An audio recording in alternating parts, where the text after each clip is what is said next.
সাতক্ষীরার কলরুয়ায় শেখ হাসিনার গাড়িবহরে হামলার মিথ্যে মামলায় ৭০ বছরের সাজাপ্রাপ্ত হয়ে ৪ বছর কারাভোগের পর নিজ জন্মস্থানে ফিরেছেন সাতক্ষীরা ১ আসনের সাবেক এমপি ও বিএনপির কেন্দ্রীয় নেতা হাবিবুল ইসলাম হাবিব। তার আগমনকে ঘিরে জনতার ঢল নেমেছে সাতক্ষীরায়।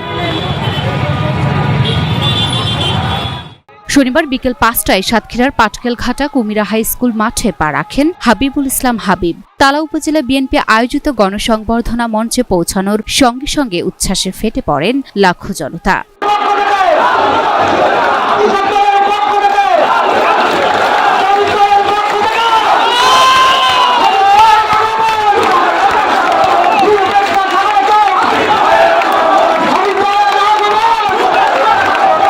বিএনপির এই নেতার আগমনকে ঘিরে ছিল নানা আয়োজন। সড়কে নির্মাণ করা হয় শত শত তোরণ, ব্যানার ফেস্টুনে ভরা ছিল মহাসড়ক ও অলিগলি। এ সময় প্রিয় নেতাকে এক পলক দেখার জন্য পাটকেলঘাটা বলফিল্ড থেকে কুমিরা বাজার, ইসলামকাঠি বাজার থেকে গণসংবর্ধনা পর্যন্ত ছিল মানুষ আর মানুষ।